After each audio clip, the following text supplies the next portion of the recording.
I was filled with rejection, always seeking love. I was a pothead. After Vietnam, I struggled with hatred and depression. I was a drug dealer addicted to ecstasy. I lacked self-confidence. I was selfish. I allowed addiction and death to rule my life. I struggled with loneliness, so I turned to sex. I allowed people's opinions of my personal appearance to keep me alone. I was once depressed. I was filled with grief. Institutions, jail, and death were my destiny. I was a slave to sex and alcohol. I was suicidal. I was judgmental. I struggled with an addiction to nicotine. I lost my job of 20 years. I was afraid.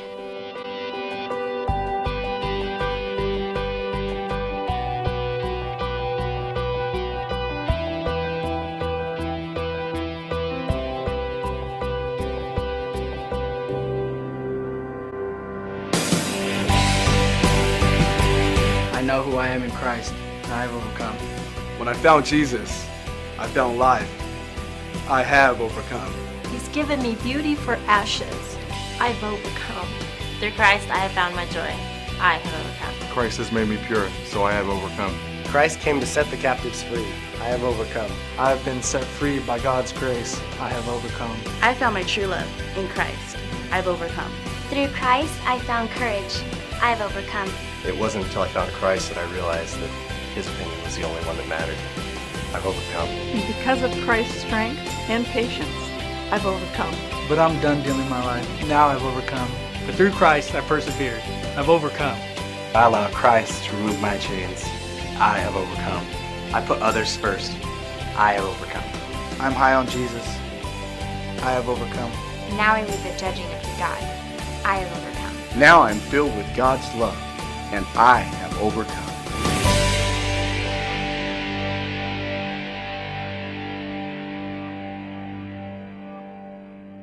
Today we're in part 2 of our 4-part series, Overcome. And what we're going to talk about today is specifically overcoming past grief, past loss, past circumstances that you feel like have taken something from you.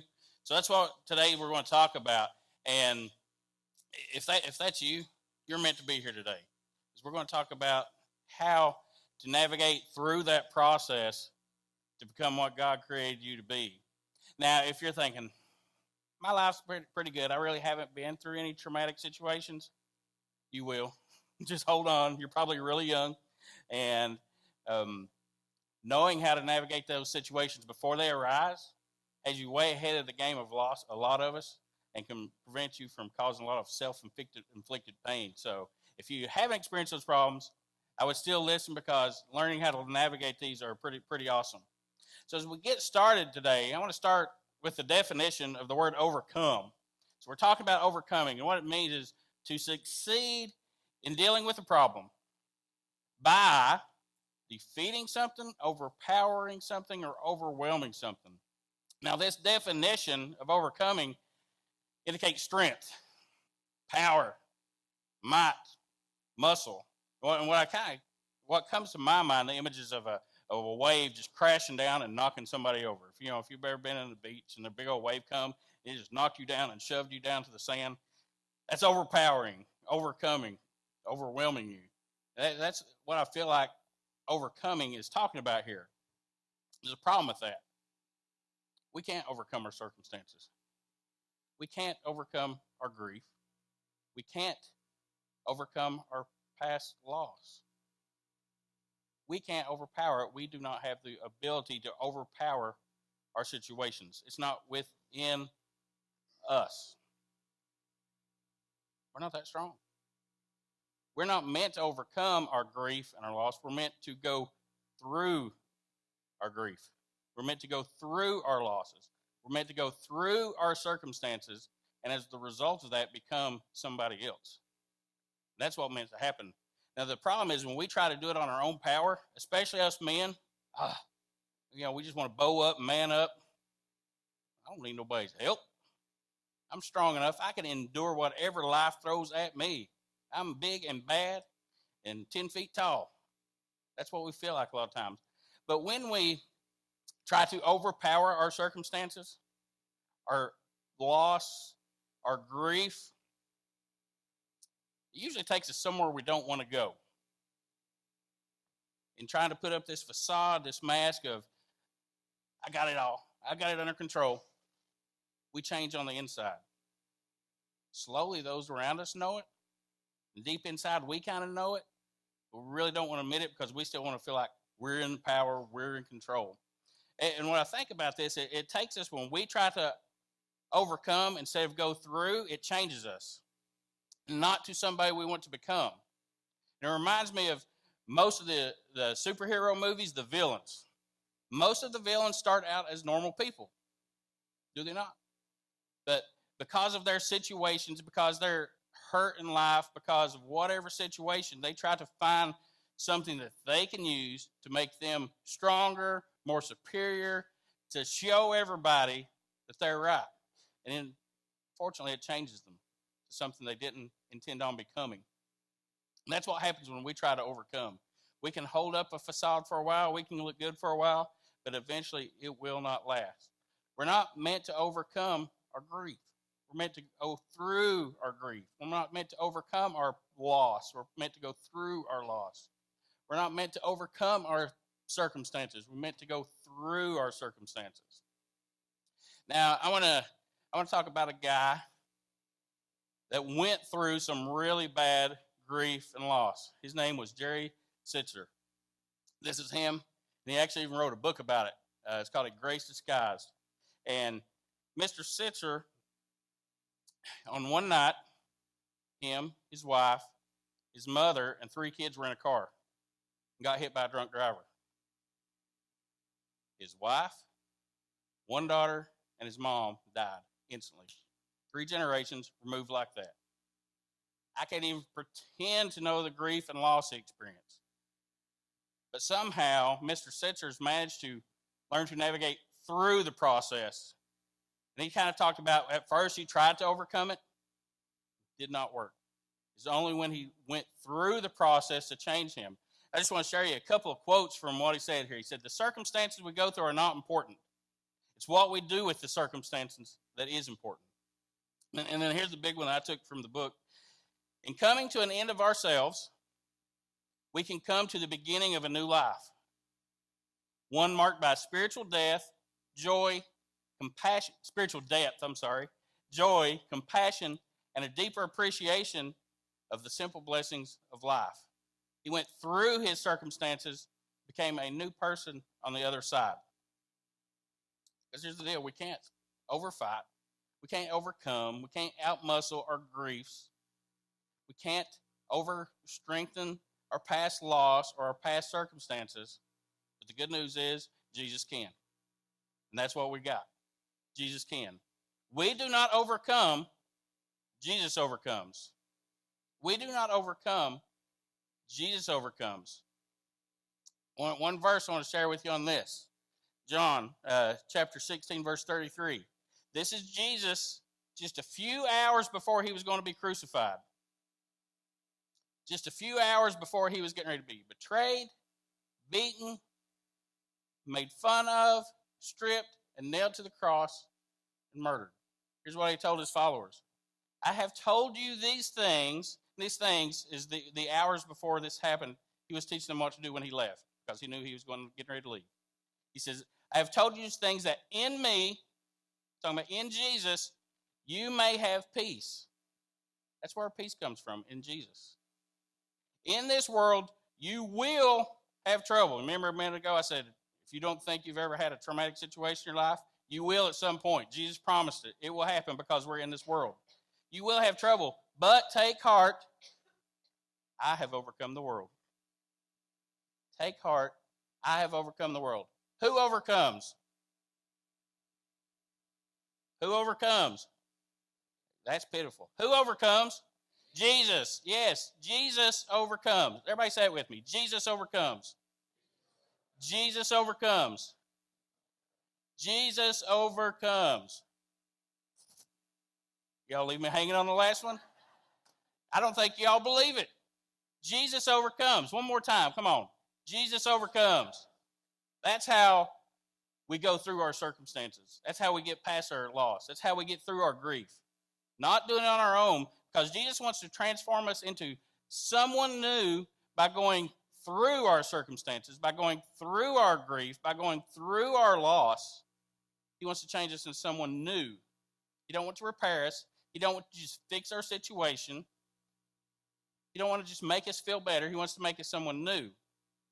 And we are made new when we allow Jesus to overcome. So no matter what our past grief, loss, maybe you lost the death of a spouse or a child or a parent or a sibling. You've had a hard time letting that go. Maybe it's a divorce. You've had somebody that just betrayed you and left you. Maybe it's a child that just revolted and turned and left you. Maybe your loss and grief is somebody took something from you. Maybe it's from abuse, physical abuse, sexual abuse, mental abuse, and you feel like somebody took something from you and you can't get over it. Maybe it was finances. Maybe you had to go bankrupt. Maybe a business just imploded, and all of a sudden you had everything you had and then nothing. Loss like that causes problems. And what happens if we try to overcome it, those losses from the past always affect our present. All of our decisions we make in the present are always affected by the past. Our relationships are affected by whatever caused our problem and our grief. Jesus don't want that to happen. He wants to make us new through it and quit trying to do it on our own. He wants to make us a better version of ourselves. He wants more for us than we can on our own. Because when we try to do it on our own, it usually leads us to becoming a shell of a person. And that's not what he wants for us. He wants more for us than we want for ourselves. So what I want to do today, I want to look at a story in the Bible of a man who had a bad situation going on in his life. And we're going to look at what Jesus interacted with him and how it happened. And what we'll find out is our griefs and our losses, sometimes we just want Jesus to take care of our wants, but he really wants to give us what we need. So if you have a Bible or a phone or whatever, turn to John chapter 4, and we're going to start with John chapter 4, verse 43, and go for a few verses here. If you don't have a Bible with you, we'll have them on the screen here. Let's start John chapter 4, start with verse 43. At the end of 2 days, Jesus went on to Galilee. And originally I hadn't planned on putting that on there, but these 2 days, at the end of 2 days, Jesus had been in Samaria with the woman at the well. Well, people, the woman at the well, the one that had many husbands, and the one she had right now wasn't hers. But because of her meeting Jesus, a whole town got saved. That's where he had been for 2 days. In verse 44, he says, he himself had said that a prophet is not honored in his hometown, yet the Galileans welcomed there. Again, Jesus was from Galilee, and he had said that prophets are not welcomed in their hometown, but he went back and was welcomed. And we're going to see why, because I think this is kind of important. It says, for they had been in Jerusalem at the Passover celebration and seen everything he did there. Jesus had gone to Jerusalem for the Passover. It's where he had began healing some people, performing some miracles. And people often want to go to Jesus when they think they can give him what they want. And that's why they were welcoming him home. Hey, yeah, you can do this for me. But we can only overcome when we allow him to change us to give us what we need. As he traveled through Galilee, he came to Cana, where he turned the water into wine. Another reason, hey, they were welcome. Hey, remember that trick he did a few months ago? Turned all that water into wine at that wedding, saved their skin. So there was a government official nearby in Capernaum whose son was very sick. When he heard that Jesus had come to Judea from Galilee, he went and begged Jesus to come to Capernaum to heal his son who was about to die. Now here's where the grief part comes in. Imagine your son, your child, is about to die. Imagine it probably wasn't a just quick onset thing. I figured the child probably had something like leukemia or something like that. It had been going on for a while. And they knew it was the end of the ropes. But he was at that last moment in life where they just knew he was going to be gone. The man was about to lose his son. Our circumstances will often drive us to seek Jesus. Painful circumstances are also often necessary, even though we don't like them, to cause us to seek Jesus. Because if we didn't have painful circumstances in life, we wouldn't seek Jesus, because we would think we have it all on our own. We're all in good shape. That's why a lot of us come to Jesus or have started coming to church to start with is life got tough and we didn't know where else to turn. When life was good, we don't need him. We don't think we need him. Now this guy, he says he's a government official. Most likely, he was a royal official for King Herod, which really means he was an important dude. He had some authority over a lot of people. He probably had a lot of officers under him, and he's one of the men. And here's what happened is, he had these people under him, and he was about 20 miles from Jesus, but here Jesus was in town. So he decided, I'm going to walk to see Jesus. 20 miles. It's about a day trip walking. This man could have dispatched one of his people under him. He could have dispatched a whole platoon of people to go compel Jesus to come back, but he did not do it. Why? We have to seek Jesus on our own. We can't let someone else do it for us. We can't let someone else do it for us. And he made the effort. When he got there, verse 48, Jesus asked, will you never believe me unless you see miraculous signs and wonders? Now, it's just kind of strange. The guy went and begged Jesus, Jesus, please come back to Capernaum. My son is about to die. Jesus says, you never believe me unless you see miraculous signs and wonders? What do you think that guy was thinking? What's that got to do with what I just asked you, Jesus?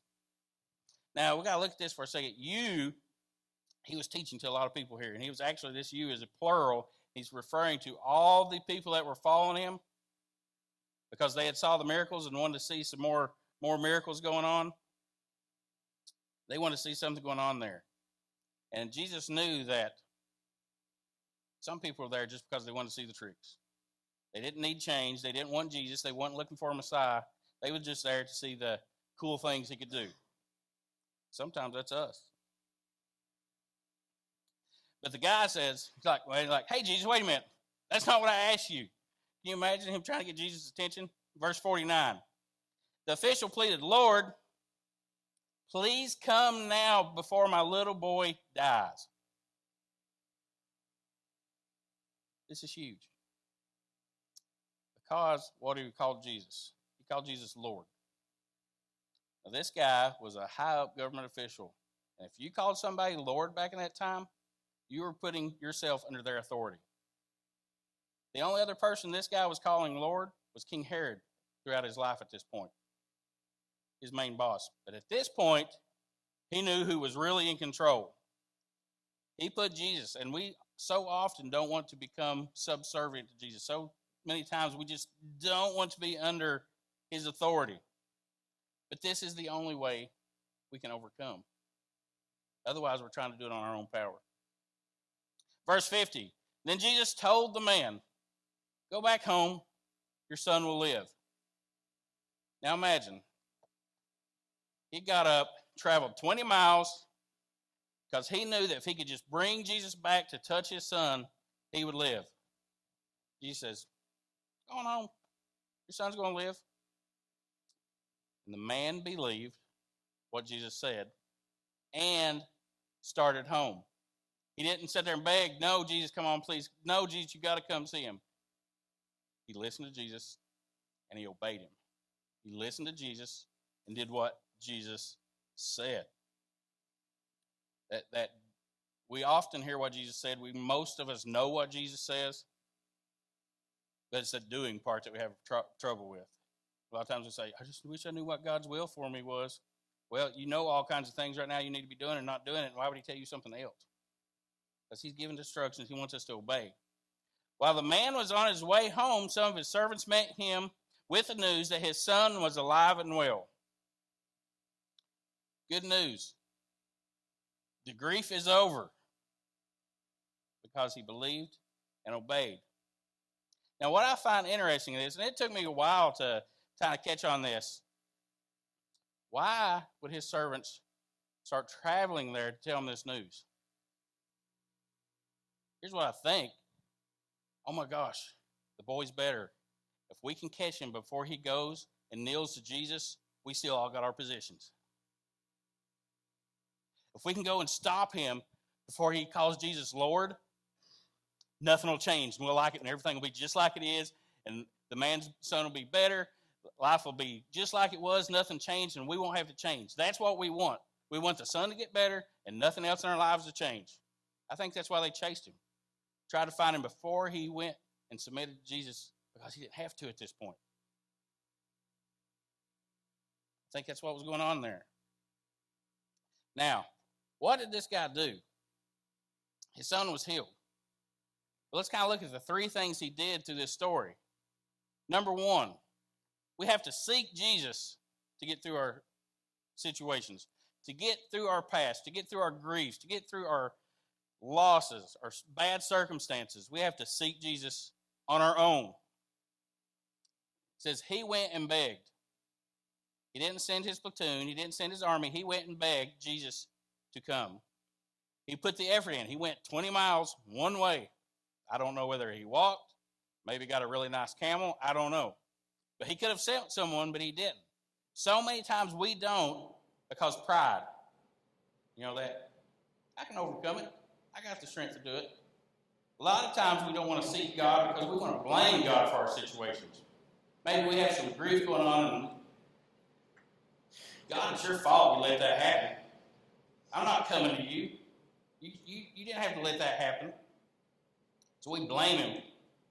We say things like, that's not fair, God. It wasn't fair that his son Jesus went to die on the cross for our sins either. Then we do things like we just ignore God. Some people say, I am not believing in a God that will let bad things happen. You know what that does? That makes you God. You're the son. All right, God is going to be what I want him to be. So I'm just not going to believe in this one because he's not doing what I want him to do. You're making yourself God when you get mad and ignore God because bad things happen. So the first thing the man did is he sought Jesus. We got to seek him, but that's not where it ends. Second thing is we got to surrender. That's the tough part. It's when we have to say, Lord. It's when we have to put ourselves under his authority. It's when we acknowledge his rulership over us. Now, most people, when they acknowledge somebody, Lord, it's known as a term for, citizens of the kingdom, or slaves to their master, but it basically means that person can tell me what to do, and I'm going to listen to him. We have to surrender and call him Lord. And that's the thing, often, Jesus is the Lord and Savior, and we all want the Savior part. We want our grief removed. We want our loss removed. We want our bad situations taken away. But we don't want the Lord part. It's Lord and Savior. It's not either or. It's both. So we got to surrender to Jesus. And no matter what we believe, and we've seen him do miracles before, and we know he can do it, and we believe everything on the cross, if we don't surrender to him, we're not going to get through our situations. We're going to keep trying to fight it on our own accord. And then the third thing he did, he trusted. Once he surrendered, it means, hey, I'm going to listen. I'm going to do what he says. Trusting means to obey. Because trust is an action. And obeying Jesus is evidence of that trust. Our actions are evidence of that trust. We can say we believe all we want, but if our actions don't follow through that, there is no trust there. If you're older and grew up in church, remember the old hymnal, trust and obey. There's no other way to be happy in Jesus but to trust and obey. It wasn't one or the other. It didn't say trust or obey. It's trust and obey. And Jesus don't need our obedience to feel superior. A lot of people think, I just don't want to be to him. Jesus just wanted some people to kneel down to him, kiss his ring, and make him feel better. Listen, he does not have a superiority complex. He overcame death, so I think he does not need our acknowledgement of who he is. He wants us to obey because it's for us. Because when we obey him, it's how we get through our circumstances. It's how we get through our grief. It's how we get through our loss. And if we don't obey him, we're going to keep fighting it on our own. This kind of reminds me of what I tell my kids. If you're a parent, you at times have to make these hard decisions. The unpopular decisions. You can't do this. No, we're not going to do this. No, I'm not buying this. Well, why? Well, why? Sometimes they're better off not knowing why or not at the point to understand. And here's what I ask them. Here's what I say. I will never, ever make a decision that is not in your best interest. Do you trust me? That's what I ask my kids in these situations. I will never, ever, ever do anything that's not in your best interest. Do you trust me? And that's what Jesus is asking for us. He will never do something that's not in our best interest. But do you trust him? Because if my kids listen to what I tell them and go with it, they will experience what I know is in their best interest. But if they choose to disobey me, they're doing it on their own accord. We're going to have to experience whatever it throws at them. That's what he's saying. Do you trust me? Even though it's tough, even though your son's laying there on the deathbed, will you choose to walk away and go home because that's what he told you to do? To submit to the one who overcomes. That's the way we overcome. By submission to the one who can overcome. Not on our own accord. He wants more for us. He wants better for us. And listen, we have our wants, but he knows our needs. And it's not just about removing our grief. Let's look at the next two verses there in that situation on chapter 4, verse 52 and 54. Let's go back and look at those. What happened after the guy left? Remember, the guys met him, said, your son's good. Verse 52, he asked them when the boy had begun to get better, and they replied, yesterday afternoon at 1 o'clock, his fever suddenly disappeared. And the father realized. He understood at that point who Jesus was. And the father realized at that very time Jesus had told him, your son will live. And it was not until he obeyed and went and did that could he realize who Jesus was. If he would have stayed and begged, he still wouldn't have known.